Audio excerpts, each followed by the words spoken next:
ನಮಸ್ತೆ ಸ್ನೇಹಿತರೆ, ನಾನು ನಿಮ್ಮ ಪ್ರವೀಣ್. ಗುರುಭಕ್ತಿ ಯೂಟ್ಯೂಬ್ ಚಾನಲ್ಗೆ ಸ್ವಾಗತ, ಸುಸ್ವಾಗತ. ಸಮಸ್ಯೆ ಸಮಸ್ಯೆ ಸಮಸ್ಯೆ, ಪ್ರಾಬ್ಲಮ್ ಸರ್, ಏನು ಮಾಡಿದ್ರು ಸಮಸ್ಯೆ ಸರ್. ನನ್ನ ಜೀವನದಲ್ಲಿ ಸಮಸ್ಯೆ ಅನ್ನೋದೇ ಹೋಗ್ತಾ ಇಲ್ಲ ಸರ್. ಆಯಿತು ಸರ್, ಇದು ಮುಗೀತು, ಇನ್ನೊಂದು ಮುಗೀತು, ಇನ್ನೊಂದು. ನಾವೇ ಕೆಲವರು ಸಲ ಹೇಳ್ತೀವಿ, ಏನು ಮೊನ್ನೆ ಅಷ್ಟೇ ಹಿಂಗಂದೆಲ್ಲೋ, ಇವಾಗ ಇನ್ನೊಂದು ಸಮಸ್ಯೆ, ಮಗದೊಂದು. ನೋಡಿ, ದೊಡ್ಡವ್ರಿಗಿರ್ಬೋದು, ಚಿಕ್ಕವ್ರಿಗಿರ್ಬೋದು, ಯಾರಿಗೆ ಬೇಕಾದ್ರೂ ಈ ಪರಿಹಾರವನ್ನು ಮಾಡಿ ಬರೀ ಅವ್ರ ಬಾಯಿಂದ ಮಾರುವಂಥ ಒಂದೇ ಮಾತು ಸಮಸ್ಯೆ, ಪ್ರಾಬ್ಲಮ್. ಫೋನ್ ಮಾಡಿದ್ರೇ ಪ್ರಾಬ್ಲಮ್, ಸಮಸ್ಯೆ ಅನ್ನೋರಿಗೆ ಮಾತ್ರನೇ ಈ ಪರಿಹಾರ ಇರ್ತದೆ. ಏನು ಮಾಡಬೇಕು ಅಂತ ಹೇಳಿದ್ರೆ, ಆಶ್ಲೇಷ ನಕ್ಷತ್ರ ಅನ್ನುವಂಥ ನಕ್ಷತ್ರ ತಾವು ಕ್ಯಾಲೆಂಡ್ರಲ್ಲಿ ನೋಡ್ಕೋಬೋದು.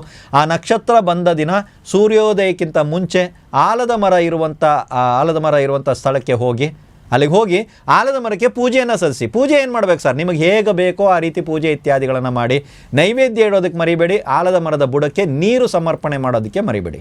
ಅದಾದ ಮೇಲೆ ನನಗೆ ಒಂದಾದ ನಂತರ ಒಂದು ಸಮಸ್ಯೆಗಳು ಬರ್ತಾ ಇದೆ, ಈ ಸಮಸ್ಯೆಯಿಂದ ನಾನು ಪಾರಾಗಬೇಕು, ತಮ್ಮ ಒಂದು ಸ್ವಲ್ಪ ಬೇರನ್ನು ನಾನು ತಗೋತಾ ಇದ್ದೀನಿ ಅನ್ನುವಂಥದ್ದನ್ನು ಅವರಿಗೆ ಹೇಳಿ, ಸಮಸ್ಯೆಯಿಂದ ನಮ್ಮನ್ನು ಪಾರು ಮಾಡುವಂತ ಹೇಳ್ಕೊಂಡು ಆ ಬೇರನ್ನು ಸ್ವಲ್ಪ ತಂದಾದ ನಂತರ ಈ ಬೇರನ್ನು ತಾಯಿತೆಯಲ್ಲಿ ಹಾಕಿ ತಾವು ಧರಿಸ್ಕೊಳ್ಳಿ.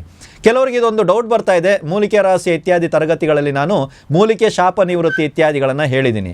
ಇಲ್ಲಿ ಅದನ್ನು ಪ್ರಯೋಗ ಮಾಡಬೇಕಾ ಅನ್ನುವಂಥದ್ದು ಡೌಟ್ ಕೆಲವರಿಗೆ ಬರುತ್ತೆ. ಇಲ್ಲಿ ಯಾವುದೇ ರೀತಿಯ ಪ್ರಯೋಗವನ್ನು ಮಾಡುವಂಥ ಅವಶ್ಯಕತೆ ಇಲ್ಲ. ಆ ಕ್ಲಾಸಲ್ಲಿರುವಂಥದ್ದು ಅದು ಬೇರೆ ರೀತಿಯಾದಂಥ ಪ್ರಯೋಗಗಳಿತ್ತು. ಸೊ ಇಲ್ಲಿ ಬರೀ ನೀವು ಅದನ್ನು ತಗೊಂಡು ಬಂದು ಆ ಒಂದು ಮೂಲಿಕೆಯನ್ನು ತಾವು ತಾಯಿತದಲ್ಲಿ ಹಾಕಿ ಧರಿಸ್ಕೊಳ್ಳಿ.